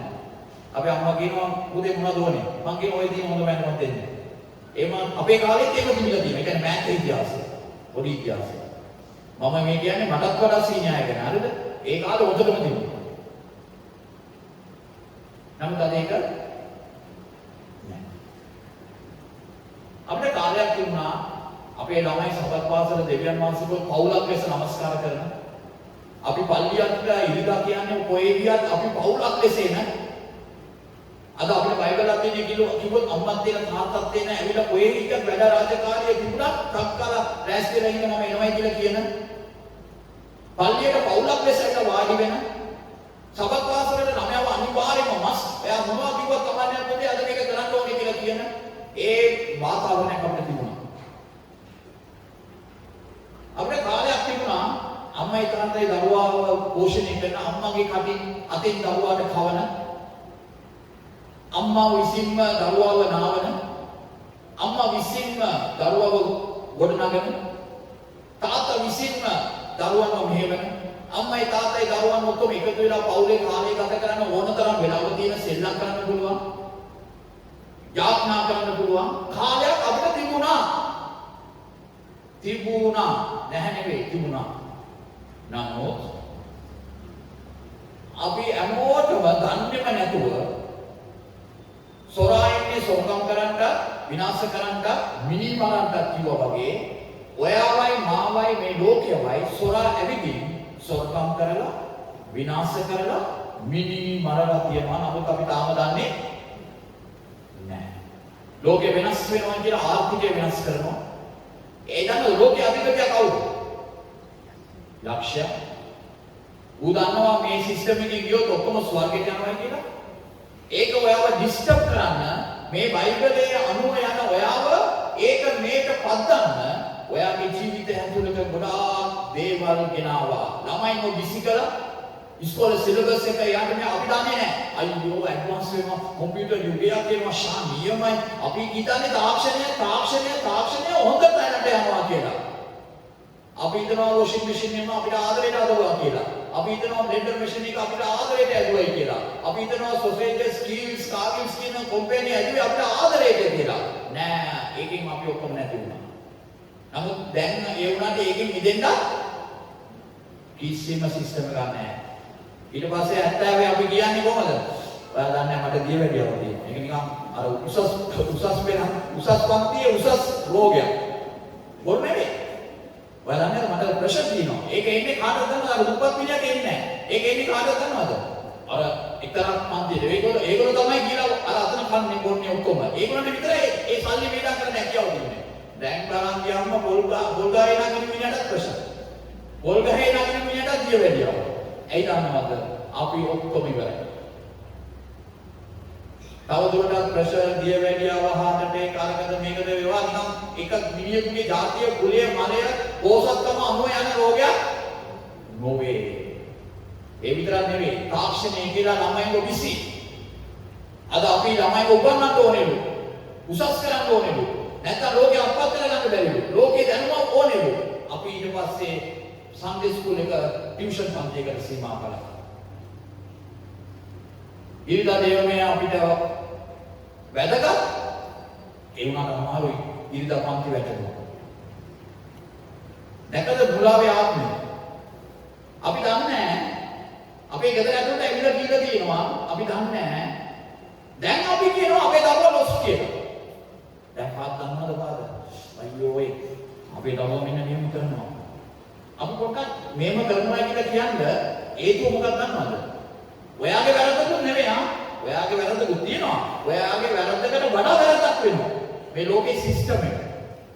මේ ලෝකේ සිස්ටම් එක ඔයා කැමති හෝ අකමැති ඔයාව තල්ලු කරගෙන යනවා දෙවියන් වහන්සේගේ ඈතට. සබාව පවා පිරියෙන්නට පටන් ගන්නවා. දැන් අන්න ඒ සංස්කෘතිය දෙවියන් වහන්සේ මේ ලෝකයේ බලාපොරොත්තු වෙච්ච දේව රාජ්‍ය සංස්කෘතිය දැන් අපි අතරේ නැහැ. ඒක මැද තවමත් රකින්න ඊට පුංචි කණ්ඩායමක් ඒ වුණාට ඉන්නේ. ඒ අය දෙවියන් වහන්සේගේ මහිමය දකින්නවා. ඔබට තේරෙනවද? මේට අවුරුදු 10කට කලින් අපි පල්ලියේ ගත්ත අනුවන තීරණයක් සමහර විට අද දවසේ අපේ දරුවන්ගේ ඛේදවාචක වෙන්න පුළුවන්. ඒ කාලේ අපි ගත්තා ඒක හරි වගේ පේනවා. මුලාවේ ආත්මය. හරි වගේ පෙනුණා. හරි වගේ ඒ කාලේ නායකයන්ට පෙනුණා. අපිට ක්‍රිටිසිසම් කරන්න බෑ ඒගොල්ලන් ගැන. අද කාලේ පවා අපි ගන්න අනුවන තීරණ තව අවුරුදු 5කින් 10කින් යන ළමයාට බලපාන්න යනවා. ඒ නිසා තමයි කියන්නේ වචනයත් එක්ක ඉන්නේ කියලා. ඔබ දන්නවද විනිශ්චයකාරයාගේ පොතේ 2:10 මොනවද තියෙන්නේ? 2:10 එකට ලස්සන ඉංග්‍රීසියක් තියෙනවා. විනිශ්චයකාරයාගේ පොතේ 2:10 ඉංග්‍රීසියක් තියෙනවා. මොකක්ද තියෙන්නේ 2:10 ඉංග්‍රීසි? 2:10 ඒ මුළු පරම්පරාවද තමුන්ගේ ප්‍රියවරුන්ට එකතු වුණෝය. ඔවුන්ට පසුව ස්වාමීන් වහන්සේවා ඊශ්‍රායල් උදෙසා උන්වහන්සේ කළ ක්‍රියාවලවත් නොදන්නා වූ වෙන පරම්පරාවක් නැගිටුණේය. විනිශ්චයකාරයාගේ ඛේද වාචකය. විනිශ්චයකාරයාගේ පොතේ එන ඊශ්‍රායල්ගේ ඛේද වාචකයේ හේතුව තමයි යොෂුවා වෙනකම් යොෂුවා මේන්ටේන් කළා අර ද්විතීය කතාවේ අයවන පරිච්ඡේදයේ 4 සිට 8 දක්වා දෙවියන් වහන්සේ ඔවුන්ට අණ කරපු ක්‍රියාව. මොසෙස් කළා යොෂුවා කළා. නමුත් යොෂුවාගේ ඇවෑමෙන් පස්සේ යොෂුවා ගැනවත් මොසෙස් අපි දන්නේ නැහැ කියන කටියක් ආවා. යොෂුවා අනේ අපි නම් දන්නේ නැහැ. එහෙම ඉන්නේ කිව්වා අනේ ෂෝක් නේද? මුද දෙවහුණානේ. අයියෝ අපි නම් ඉතින් අපේ තාත්තලා හිටියලු නේද? කියලා කියන කණ්ඩායමක් බී වුණා. කාගේද වැරද්ද? ඒව කණ්ඩායමක් බී වුණේ කාගේ වැරද්දෙන්ද? ඒ දරුවන්ගේ වැරද්දද? ඒ දරුවන්ට දෙවියන් වහන්සේ වගකීම පවරපු ගෙදර වැරද්දද? ගෙදර වැරද්ද. ඒ පරම්පරාව වෙන මොකක්ද අවධානයකට ගිහිල්ලා දරුවන්ව අමතක කළා. ඒගොල්ලෝ දෙවියන් වහන්සේ නොවන දෙයකට අවධානය යොමු කළා. පාපය. දෙවියන් වහන්සේ අමතක කරලා වෙන දෙවිවරුන් පස්සේ ගියා. දේව නියෝගය අමුමේ දැනම උල්ලංඝනය කළා. අන්තිමට මොනවද උනේ දන්නවද? දෙවියන් වහන්සේ ගැනවත් දන්නේ නැති පරම්පරාවක් නියුණා. එම පරම්පරාව අන්තිමට ඊශ්‍රායලය විනාශයටමපත් ගෙනිච්චා. දෙවියන් වහන්සේට ඕන වුණා ඊශ්‍රායලය අරගෙන කොහේ යන්නද? දේව රාජ්‍ය ප්‍රතිරූපයක් කරන්න. හැබැයි ඒක භාගයක් දුර වෙනකම් ආවා. නමුත් එක්තරා කාලයකදී ඒක සම්පූර්ණයෙන්ම ගිලිලා ගියා. දෙමව්පියන්ගේ වැරද්ද. ඔබට තේරෙන්නේ නැද්ද අදත් ඒකම වෙනවා කියන්නේ? ඒකම තමයි වෙන්නේ. දරුවන්ගේ ලොකු ප්‍රශ්නයක් තියෙනවා. මම පිළිගම මරණ දරුවෙක් ඉන්නවා. 2000 පස්සේ බුදුම දරුවන් ගැන වෙනම කතාවක් තියෙනවානේ. මගේ දරුවත් එන්නයි බුදුනේ. හරියටම 2000. එතකොට ඒක අපිට නිදහස කියන්න බෑ. ඒක ගැන අපිට ඒම කතා කරන්න බෑ දැන්. අපි 2000 වෙන්න පුළුවන් 2025 ඉපදෙන්න පුළුවන්. අපිට දෙවියන් වහන්සේ කියලා තියෙනවා මේ වචනය ඇලපිල්ලක්වත් පාපිල්ලක්වත් කාටවත් වෙනස් කරන්න බෑ. දැන් මෙතන ඉන්න දෙමව්පියෝ තමන්ගේ දරුවන් ගැන සතුටු වෙනවා. ඔබට ඕනේ නම් ඔබගේ දරුවව බේර ගන්න. තාම බලන්න නෑ. අද කසාද බැඳලා ළමයි දෙන්නෙක් එක්ක ඉන්න පුතා ගැන තමයි මම මේ කියන්නේ. අම්මා ඔයාගේ වයස අවුරුදු 80යි නම් මම මේ අම්මා ගැන මේ කියන්නේ. ඔබට 5 දෙනෙක් ඉන්නවා. ඒ 5 දෙනා CC කට වගේ ඉන්නවා. දෙවියන්ව හොයන්නේ නැහැ. දැන් ඒගොල්ලෝ එක එක මත විකාර කියනවා. දෙවියන් වහන්සේ ගැන කතාන්නේ නැහැ. අන්න ඒ ගැන මම කියන්නේ. අපි අහනකොට මේක වැරදුනා. අපේ ළමයින්ට අපි ටියුෂන් දුන්නා. අපේ ළමයින්ට ගණන් ඉගෙනුවා. අපේ ළමයින්ට ඉංග්‍රීසි ඉගෙනුවා. අපේ ළමයින්ට ඔක්කොම දුන්නා. නමුත් අපේ ළමයින්ට එකක් දෙන්න අමතක වුණා. කාව දන්නවද? ජේසුස් වහන්සේ දෙන්න අමතක වුණා. ඔබ කියාවේ නෑ අපි ඒක කළා කියලා. ඒක කොහොමද කිව්වොත් ඔබ කියාවේ අපි ගෙදර අපි සබත් පාසලට යවුවා පල්ලියට යවුවා අපි මොහොතකම පල්ලිය ආවා ඒ ටිකේ නෑ ඒක නෙවෙයි මේ කතා කරන්නේ සබත් පාසල ගැන නෙවෙයි මේ කතා කරන්නේ පල්ලිය ගැන නෙවෙයි මේ කතා කරන්නේ මම මේ කතා කරන්නේ ඒක ගැන නෙවෙයි ඒක ඇවිල්ලා අමතර දෙයක් අමතර පෝෂණයක් ඒක මේන් සෝස් එක නෙවෙයි මේන් සෝස් එක අම්මේ ඔයයි තාත්තා ඔයයි ඔයා අදන්න තියනවා ගෙදර දේව රාජ්‍ය සංස්කෘතිය කොහොමද? ඔයා ළමයාට උගන්වන්න කියනවා. පුතේ අපි සමාව දෙන්න ඕනේ. කුචි කාලේ. අපි සොරි කියන්න ඕනේ. පුතේ මේක වැරදිද? මේක කරන්න හොඳ නෑ පුතේ. අපි අපේ ගෙදර අම්මයි තාත්තයි ආදර්ශයක් වෙන තැනකට දරුවන් එක්ක කතා බහ කරන්න ඕනේ. ඉස්සර මම කිව්වනේ ඉස්සර අම්මයි තාත්තයි ළමයිනුයි එක මේසයකට වෙලා කෑම කන යුගයක් තිබුණා. දැන් ඇවිල්ලා අම්මා බෙදලා දීලා මේසෙට තියලා 11ම මාරයි 12යි තාත්තා තව නැහැ. ෆෝන් එකේ මෙසේජ් එකක් දානවා. දොර ඇරලා තියෙන්නේ ඇවිල්ලා කාලා නිදා ගන්න. ඊට පස්සේ උදේ පාන්දර නැගිටිනවා ළමයා තාත්තයි අම්මයි සමහරට නිදි වෙන්න පුළුවන් ළමයා ෆ්‍රිජ් එකේ තියෙන කෑම අරගෙන මේ ඇඳුම අරගත්තා ස්කූල් වෑන් එක ආවා කිව්වා දිව්වා.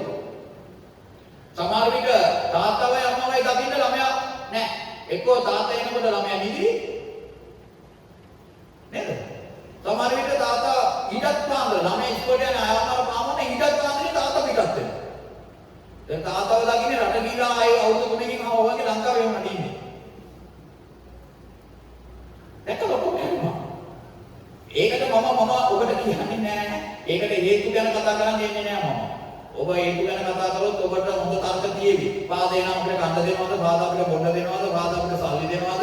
පාද අපේ දුවගේ වෙඩින් එකට සල්ලි කොහමද හොයාගන්නේ? අපිට ඉඩම ගන්නේ කොහමද? අපිට අරක මේක නෑ. ඒ ඔක්කොම දෙවියන් වහන්සේ කරුණු දුන්නා. ඒකකින් ඇදහිල්ලෙන් ඕක පිළිගන්න තියෙනවා. ඒවත් ඕනේ. හැබැයි ඔබ දන්නවද? අපිට විශ්ුණා. ඔබ යමක් ලබා ගන්නවා වෙන්න පුළුවන්. හැබැයි ඊට වඩා වටින දෙයක් හොයාගන්න නැති වුණා. අපේ අම්මලාට අද පිටරට යන්න වෙනවා. සල්ලි හම්බ කරන්න. කවුරු නිසා? මේ පොළොවට කුඩු ගෙනවා. කුඩු ගෙනලා තාත්තා කුඩු බොන්න පටන් ගන්නවා. ඊට පස්සේ ඒ ගෙදර කාලකන්ණි කියක් වෙනවා. ඊට පස්සේ අම්මා හිතනවා මේක හරියන්නේ නැහැ. ළමයි දෙනවා අච්චම්මට බාර දීලා එයා යනවා. රට. එයා අසරණයි. මේ සිස්ටම් එක. ඒක තමයි දෙවියන් වහන්සේ කෝ විනිශ්චය කරන්න එපා. මම එල්ලනවා. විනිශ්චය කරන්න යනකොට මම එල්ලනවා. ඔයා ඉන්න නැති අයව. කුඩුකාරයෙක් එක ඔක්කොම අරන් යනවා ස්වර්ගයට. මොකද එයා ලස්සන කොල්ලෙක්. එයා ඕලෙවල් වලට එයාට ගත්ත කොල්ල අද බේබොත්තෙක් වගේ ඇස් වෙනවා. කවුරු නිසා? එයාව තමයි දෙවියන් වහන්සේ අල්ලන්න යන්නේ. ඒ ළමයා දැන් ස්නායු ඔක්කොම මරාගෙන එයාගේ ජීවිතේ ඉවර වෙලා තියෙනවා. හැබැයි ස්වාමීන් වහන්සේ ඒ ළමයාට නෙමෙයි ගහන්න යන්නේ. මේ සමාජයේ සිස්ටම් එකක් ගෙනාවු කණ්ඩායමක් ඉන්නවා. ඒ කණ්ඩායම ඇතුලේ ඔයයි මමයි ඉන්න පුළුවන්. අම්මයි තාත්තයි.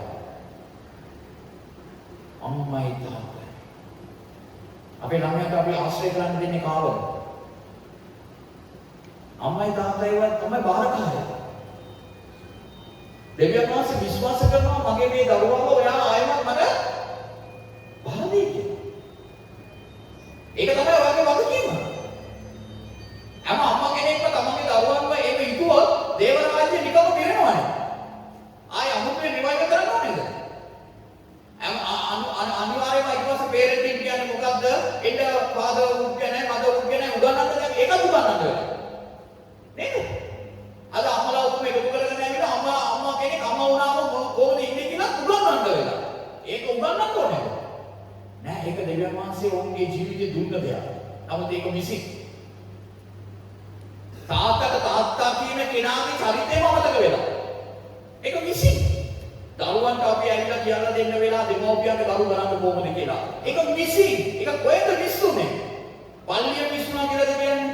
සබත් වාසනේ මිස්සුනා කියලාද කියන්නේ? සමාජයෙන් මිස්සුනා කියලාද කියන්නේ? නෑ. ඒක නම් බොරු. ඒක දෙවියන් වහන්සේ පිළිගන්නේ නෑ. දරුවා වැඩි හරියක් ඉන්නේ ඔයා යටතේ. ප්‍රශ්නේ තියෙන්නේ මොකක්ද දන්නවද? ඔයා නෑ දරුවත් එක්ක. දරුවා නෑ ඔයත් එක්ක.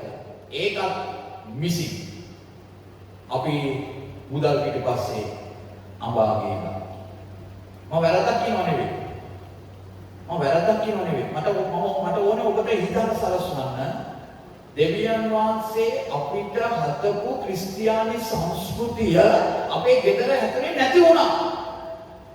ගෙදර නැති වුණාට පස්සේ පල්ලිය ඇතුලේ නැති වෙන එක ගැන ආයි කතා කරන්න දෙයක් නැහැ. ආයි ඊට පස්සේ පල්ලියේ ඉන්නේ. පල්ලිය ඇතුලේ ඉන්නේ පවුල් 50ක එකතුවක්. හැබැයි එක පවුල තම තමන්ගේ කාර්ය කරා නම් වැඩි හරියි.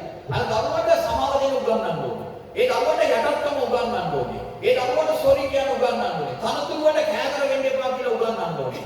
අද අපි ඔක්කොමලා ගහ ගන්නවා, බැන ගන්නවා, මරා ගන්නවා, තනතුරු වල කැන්වසින් යනවා, ඡන්ද දෙන්න කියනවා. අපේ මොඩල් එකක් නැහැ. අපි පල්ලිය ඇතුලේම අපේ දරුවෝ බලන් ඉන්නවා මේ මොනවාද අප්පා මේ වෙන්නේ කියලා. අද අද අපි අයාලේ ගිහිලා. අපි විසින්ම ක්‍රිස්තියානි ඒ පරිසරය නැති කරගෙන තියෙනවා. අපි විනාශ වෙලා තියෙනවා. අපේ ජීවිත කතාවේ අපිට දරුවන්ට දෙන්න දෙයක් නැති වෙලා තියෙනවා. දරුවන්ට අපිට දෙන්න දෙයක් නැති වෙලා තියෙනවා. අපි ඔක්කොම ඉර වෙලා. දැන් බලන්න යේසුස් වහන්සේ කිව්ව භාර්යාවනි ඔයා තමගේ පුරුෂයාට යටත් වෙන්න ඕනේ නිකන් නෙවෙයි. මම තමයි ස්වාමියා. ස්වාමීන් වහන්සේට මෙන් පුරුෂයෙනි ක්‍රිස්තුස් වහන්සේ සභාවට ප්‍රේම කළා මෙන් ඔබ ඔබගේ භාර්යාවට. ඒ නිසා ඒ වගේ තමයි දරුවන්ට කියනවා. මොකද දරුවන්ට කියන්නේ? යම් එපිසෝ මොකද? එපිසෝ මොකද?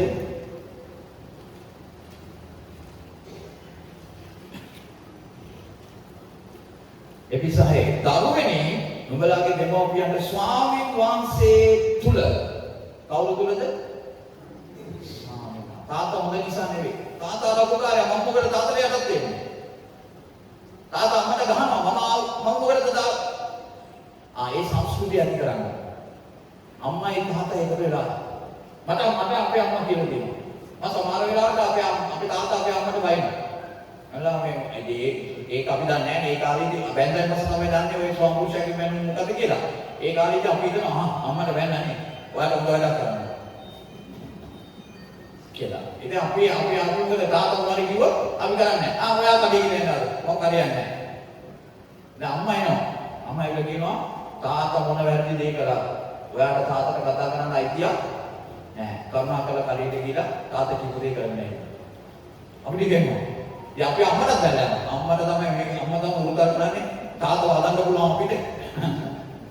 ඒක අය මොඩ කාලේ කියන්නේ අපිට මොලේ නැහැ නේද ඉස්කෝලේ යනවා තමයි 8 පන්ති 9 පන්ති 10 පන්ති අපි නිකන් එහෙම තමයි ඒ වුණාට අපි නිවැරදි කරා කවුද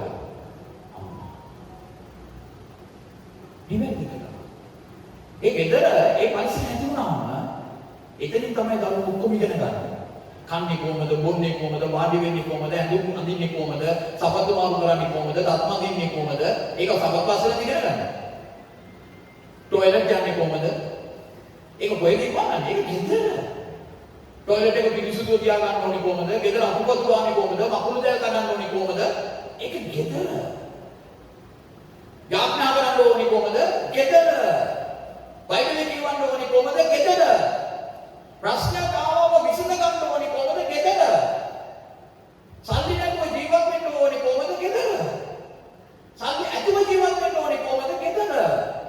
දසෙන් කොටස දෙන්න ඕනේ කොහමද? ගෙදර. පුතාට උගන්වන්න ඕනේ. පුතේ මම රුපියල් 100ක් සාතියකට දෙනවා. ඔයා ඇවිල්ලා වේදම් කරන්න ඕනේ, ඉතුරු කරන්න ඕනේ. ඒ වගේම ඒක ගැන ගණන් දෙන්න ඕනේ. පුතාට උගන්වන්න. ඒ 100 කීයක් හරි පල්ලියට සම්මාදකට දාන්නේ කියලා. ඔයා සම්මාදකට ඉඳන් තව 100ක් දෙන්න එපා. එයාට ඉගෙන ගන්න දෙන්න. පල්ලියට එන්න ඕනේ කියලා උගන්වන්න. හරි පුතේ මේ අම්මාද විසි පුතේ ඔයා පල්ලියට ගිහින් ඉන්න. ඉදි පුතා දුන්නාට පස්සේ පල්ලියට එන්නේ නැතුණා. අපේ තමයි මේක තියෙන්නේ. අපි මේක කරන්න ඕනේ. දරුවනේ ස්වාමීන් වහන්සේ තුල දෙමෝපියන්ට කීකරු වෙන්න. ළමයි එන්නේ කියනකොට තාත්තවා දන්නේ ඒ කාලේ නෙමෙයි මේ කාලේ. ඉස්සර දැන් වගේ නෙවෙයි දැන් ඉස්සෙස්කෝ බලනවා. දැන් අපි ඉගෙන ගත්තේ නැත්තම් ගණන් කරන්නේ කැම්පස් මැක්ස් කියන්නේ ෆිසික්ස් කරන්නේ නිකන් මේ කල්ුවට කොසෙට නෙවෙයි. ඔයා කොමර්ස් කරනවා වගේ බෑ. කතාව ඇත්ත. කතාව 100% ඇත්ත. නමුත් මොකක් හරි ක්‍රමයක් හදන්න.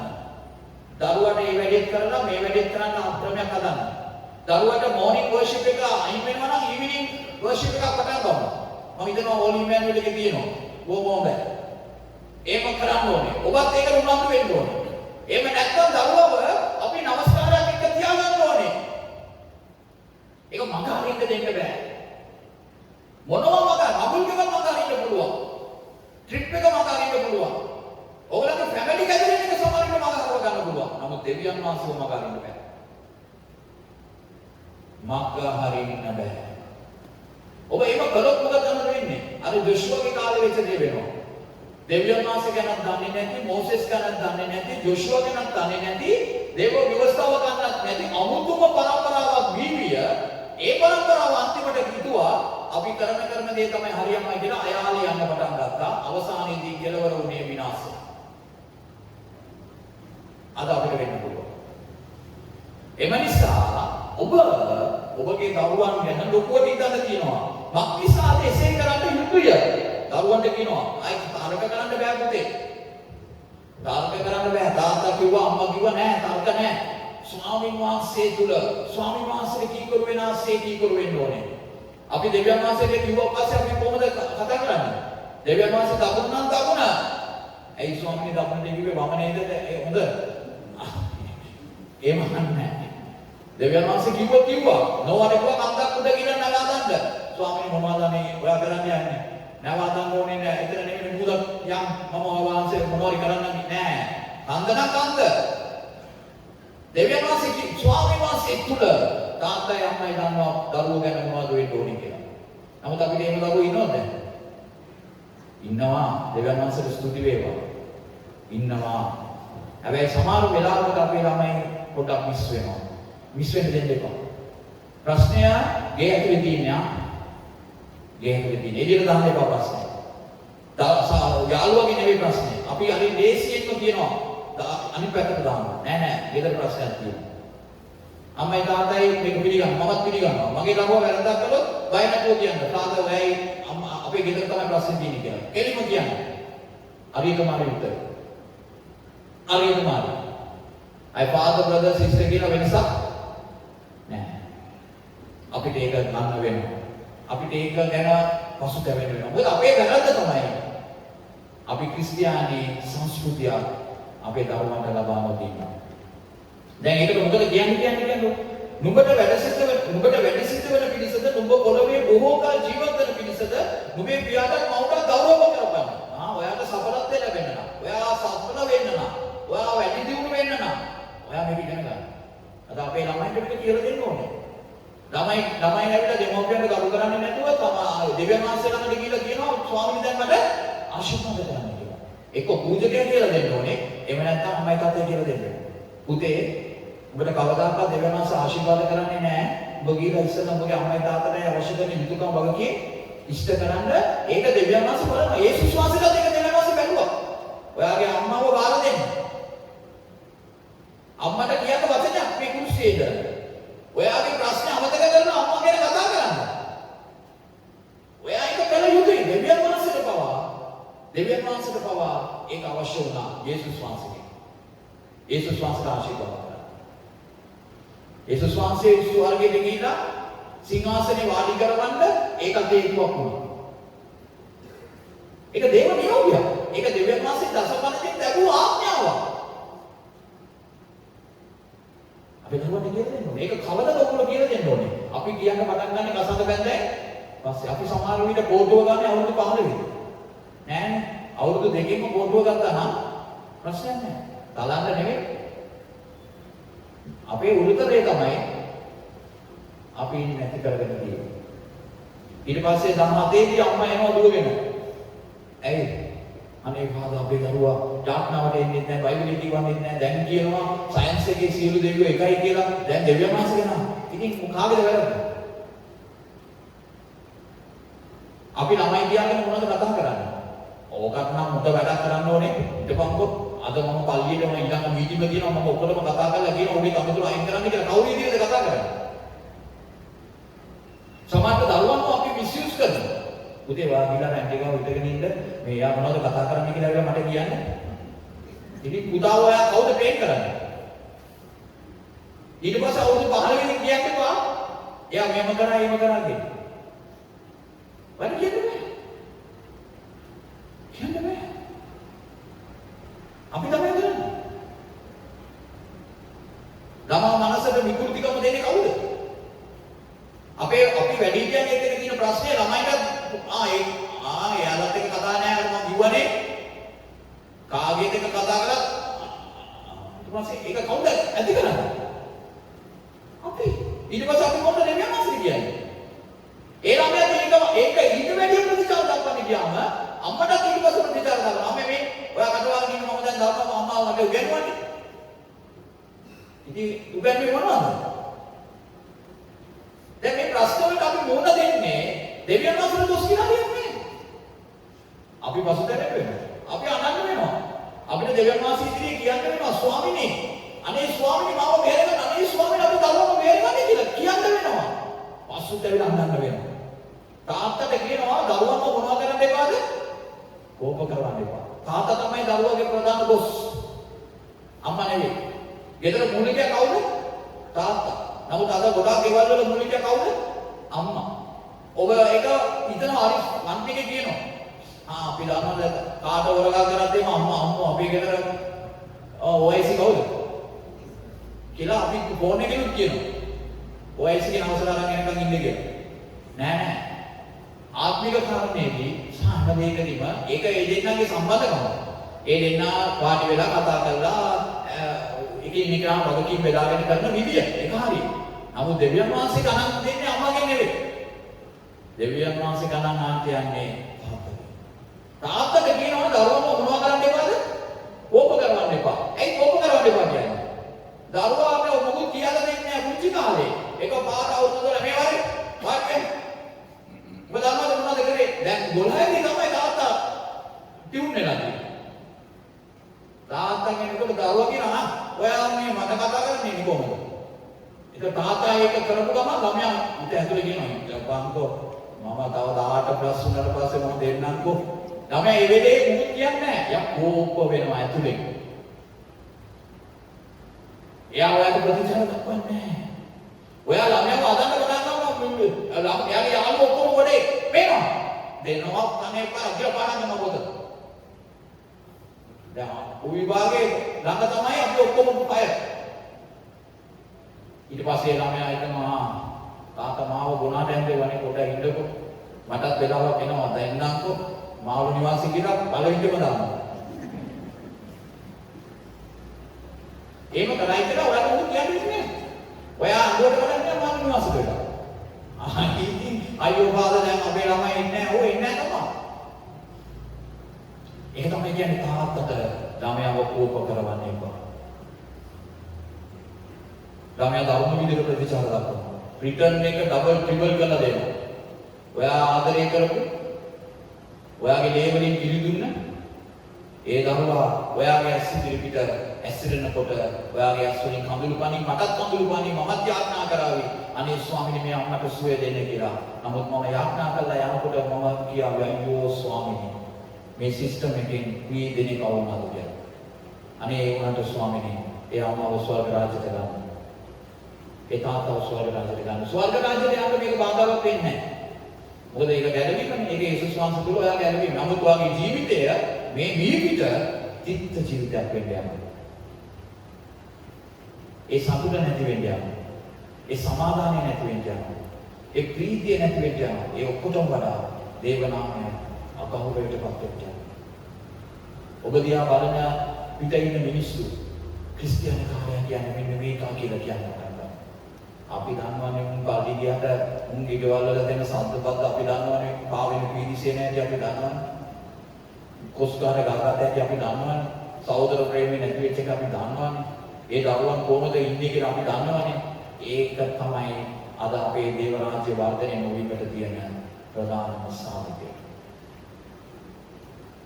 මේක අදාළයි මේක අපි අදාළයි මේක මම අදාළයි මේක මට ඕගොල්ලන්ට මේ කයිය ගහලා යන්න පුළුවන් නෙවෙයි මට ඒක අදාළයි මම පාද නිසා ස්වර්ග රාජ්‍යයට යන්නේ මම පක්කට යුතුයකම් කරන්න ඕන දැනීමට යුතුයකම් කරන්න ඕන කිතුලිට කසාද බැඳලා ඒත් මගේ වෙන්න තියෙන වගකීම කරන්න ඕන මගේ ඇරිච්ච දැන් නැති අදුපාඩු සිද්ධ වෙන්නේ නැති නමුත් ඒව හදා ගන්න ඕන ඒම තමයි දෙවියන් වහන්සේ අපිට කැඳවන්නේ ඒ නිසා දෙවියන් වහන්සේ කියනවා අම්මටත් වගකීම් තියෙනවා තාත්තටත් තියෙනවා දරුවන්ටත් තියෙනවා මේක සාමූහික එක්කෙනෙක්ට ඇඟිලි දික් කරන්න නෙවෙයි තියෙන්නේ දරුවෙක් හදාගන්නයි කියලා ඩිසිප්ලින් කරනවා කියන එක නෙවෙයි මේ ප්‍රශ්නේ හොඳට ඇදියාවක ටයිකෝට ඇඳෙවට වැඩක් නැහැ දරුවව ක්‍රිස්තියානි අංග සම්පූර්ණ සංස්කෘතියකට ක්වොලිටිස් දේව රාජ්‍යයේ වටිනාකම් වලට දරුවවට උසාවියේ පත්‍රය වෙනයි දේව පාමුල ඒව නැවත එකතු කරන්න අපේ දෙවියන් වහන්සේට හැකියි. වැරදුනා නම් ඔබ මේ වෙලාවේදී ඔබගේ හිත රිදුනා නම් මම මේ කතා කරපු එකෙන්. මම සමාව ඉන්න අතරම හැබැයි තවත් එකකින් ඔබට කියනවා කමක් නැහැ ඉතිරිුණාට ඔබ දේව මාවලට එන්න. දෙවියන් වහන්සේට අඬගසන්න යාඥා කරන්න ස්වාමී කියලා කියන්නේ. වැරදුන අයට ජීවනය දෙන දෙවි කෙනෙක් අපිට ඉන්නවා. නැවත ඕනෑම වැරද්දකින් අපිව ගොඩ ගන්න දෙවි කෙනෙක් අපිට ඉන්නවා. ඒ දෙවියන් වහන්සේ කතා කරලා කියනවා එන්න පුතේ එන්න දෙවි මම ඔයාගේ පැත්තේ ඉන්නවා. අනිත් අය ඔයාව විවේචනය කළාට මම ඔයාව විවේචනය කරන්නේ නැහැ. අනිත් අය ඔයාව ගැන ක්‍රිටිසිසම් කළාට ඔයාව සම්පූර්ණයෙන් අල්ලන්න දැම්මා නෑ. මට ඔයාව ඕනේ එන්න ඉස්සරහට කියලා කියනවා. ඒ නිසා ඔයාගේ තාත්තා ඔයාට ආදරේ කොච්චරක් වැරදුනක් කමක් නැහැ. අද ඉඳලා දේව වචනේ වෙතට ඇදලා ඉන්න. නැවත එන්න ස්වාමීන් වහන්සේ ඔබව කැඳවනවා. පවුලක් වෙන්න කැඳවනවා. ඔබගේ අතින් වෙච්ච අඩුපාඩු මම කිව්වේ පොඩ්ඩයි ආ. පොඩ්ඩයි. අපිට වෙලාව තියෙනවා නම් දවසක් කතා කරන්න. අපි දවසක් කතා කරමු. ඉන් ඩීටේල්ස් කතා කරමු. ගැඹුරට කතා කරමු. කතා කරොත් ඔබට තේරෙන්නේ අපි කොතනද වැටලා ඉන්නේ කියලා. නමුත් අපි නැගිටිමු. ජේසුස් වහන්සේත් එක්ක නැගිටිමු. ජේසුස් වහන්සේ තුල නැගිටිමු. වැරදුන අපේ දරුවන්ගේ ජීවිතයට ආලෝකයක් දෙන්න. ස්වාමීන් වහන්සේ ආවා.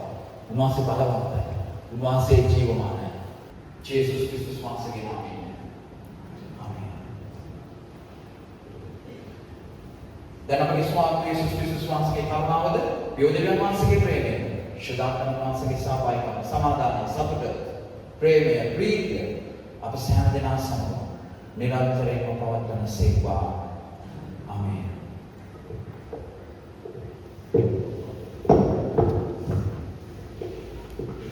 එතරම් අපි කම්මත් ස්තුතිවන්ත වෙනවා ගෞරවනීය වෙස්ලි ඇලෙක්සැන්ඩර් අපගේ දේවකතුමාට දේව